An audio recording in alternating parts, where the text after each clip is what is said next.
Mayamko, Karikita Makta, Equina, Farmer, Line, Mamiski, Magi, Nupi, Loinebigi, Todokta, Manipumiam, the Karikin White, the Papuibano, Amadi Karikita Makta, Aquidi Wahang, my mama. I could the totally sick Maramgino have a neighbor.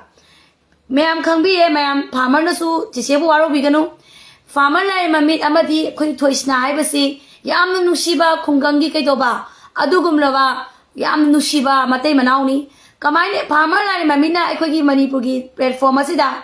Yamna sing me amadita me cookie yanaba amatalita pita. Yamna mayam the influence toba amadi mayam da worker sagi tilama pihanba magi honaba mato uduna mayamato tamba nahaka yamasi yamna tina monda khoidaba ngauzaba toisnagi samzaba momato ngasi babadu mayamna liengdana leram ganiba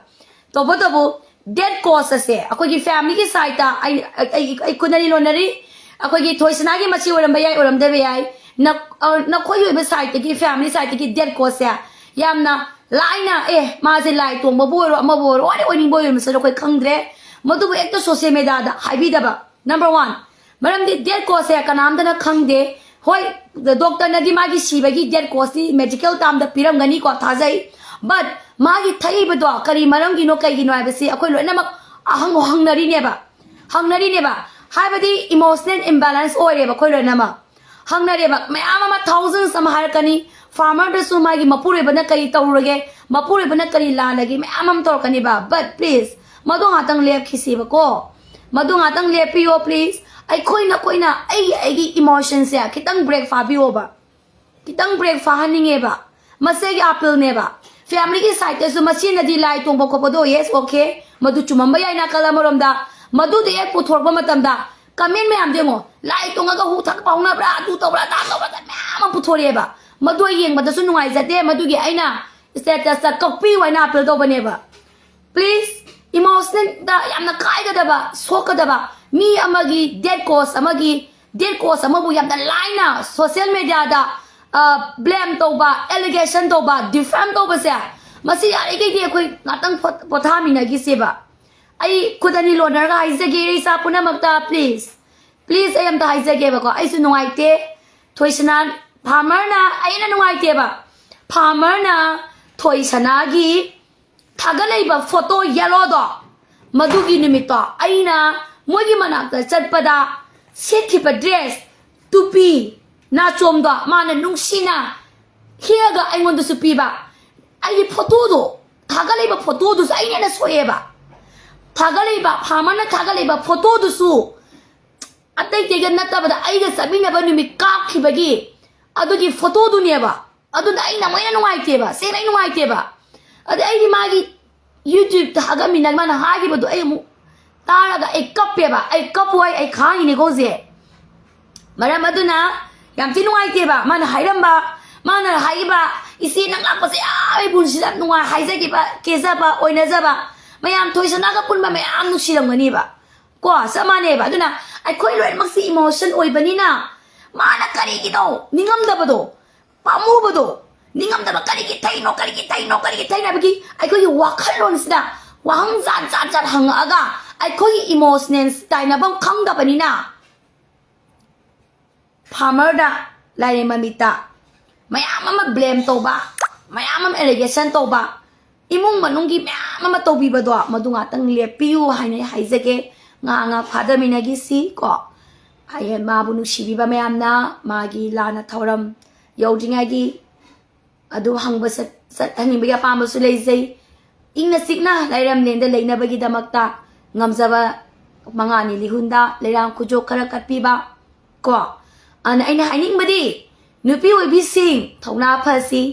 pen da badi nam ngani kari kino mana kari kino pen da ba pamu saba mayam asina emotion oi du nanga cd media sida magi opinion phongdorak pase magi osi opinion phongdokre nainagre yumthong kuding da hainare mla mantri madosula ma hainaram gani khangnaram gani sibol ngangnare ba kari maram gino ma se Lain Miki couple say, Aduki Matic media, Akogi Manipur Sida, Yam influence those about workers say, Achoba Mami, Uhenba, platform kuki zati degisu nagagi zati degisu maitei pangangi zati degisu phuruk khudi mangna ma se yamna nung sheba adugumlaba matei manawni maramaduna please ai emotion se kitang control to winagi si mayam please ayamko so hijack maramaduna nakoi gi benda ba mayam aduna Dead ko saitare mana thai bagi malam do sinoramgani ai ba perspective mind aduna social media da phongdor pado madu duna kana khangni issue ama oirakadra haibigi engonda akiba malai maram aduna irei sa singna lam dang share to biduna rk san thuibina lamna khud ani lonaraga mayamgi pungning chingsin jage maram aduna ekoi emotion se kitang phadaminasi imungi side machegi side tagisu nuina magi thakkhibagi maram amma bole madu social media da thagat pirakanu haibase ai appeal tawjage soidana ko magi amma magi e lai tongbagi haiba potuna viral chatana hojiti mioi kaya na lai tongaga hu thakna bra tu to bra da to me angang na reba ado machi nang nasu pakum lena pibanga moy kanan nang nasu legally validity wai ba dead cause ki maram pibanga moy madu karigumai khoida kanagumba mana kanagumbe amana mana sirise aduna ni mana adu to bagini hek adu haibiganu madu lona su yade kanagumba na kharana complaint toragadi hariba mioi to police na sung soi dana phagani madu su thoganingde mara maduna law and order maintain by people sing na su apang bani khorpani ngahaki emotiona ngangi bagini haiduna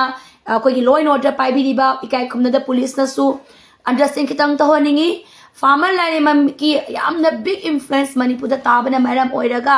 asigi wahang mayam lakpani farmer nang busu nasena waro bigano haizari nang strong oyu haibesna haizari nang ki caption na china thawai nongai te thoi abidi nang na hana halamo ko haibado nasin akiba su phawi kari gino nang su satla dabra nang sumai matung illaga chatlage khalibra haibige engonda akiba musulai madu tobigano nang ki caption do maramaduna It's okay. Thank you so much. Mayam na toy sanagi da magtanungay taba pauba, nuksiba pauba, pendaba, kari maram gino kang ba kayama ay ngasi evtigi kolay ay nahagi ay kang de migi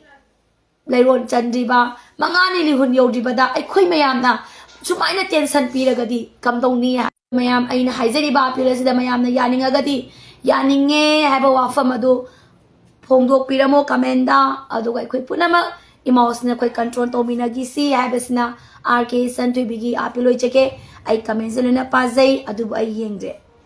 ado bamon sarji yaw da yaw bigano habesi ke shukai de ai yaw de ai gidi media amoina user amoina ai gi pungning gi apamba phongdok chabane masidi nangna aya ba pidra kasu ai gi right ni ko ai yaw zate ai gidi apil ni apil chachaba mingonda themsen jaba mingonda haizaba noluk chaba habesidi yabra haina ai khanjai ko yaninge yarabo mayam yaninge nare se negative comment pibi ba mayam ko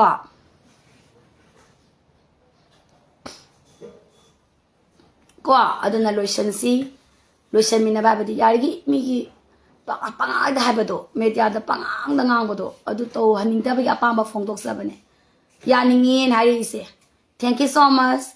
ko ips amal lezaru bana adu mayam okay smile to simana si oigre adu makitang ko control to minaz adu aina makhata bada haizaningi di manipur da leiba nupi oiro nupa oiro angang oiro mayam ama thokre dana abadi chahi ma class 9 da ka ba adagi angang teenager mayam ama akoigi mayam ama handak to su yamna faw by mm fighter ma ko ai akoina ai ju khangi ba ai su sining ba gi tak amamung la khi ba adu bo kai control to se ba adu si phana ba koi se ai gi wa khan depression ma chale anxiety ma na re ka ina khanjale khanba tabi ragadi akoi nangna khwai di thajaba mi ma da awa ba jili thokpa nuai ta ba jili thokpa adagi di counseling to ba psychiatrist tana ba doctor faw ko tana ba nagi marup sing da hai ba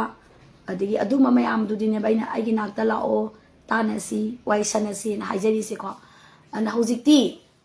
manipur gi mi ayam ba le depression chatle manipur gi mi ayam ba anxiety nai Manipuri pinupa ayamba family ma'am say loinama kani tension ama mamlay because emotional ko imbalance oi bai tare adu si ai ko isha na ai ko phada na ba hona minase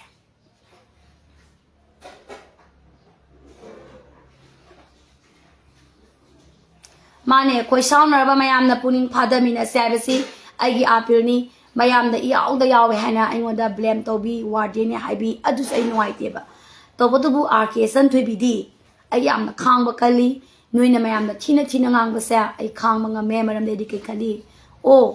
man ai asing ma magun khang da ba gi ai ngon na ngang zari ko ngang za sanu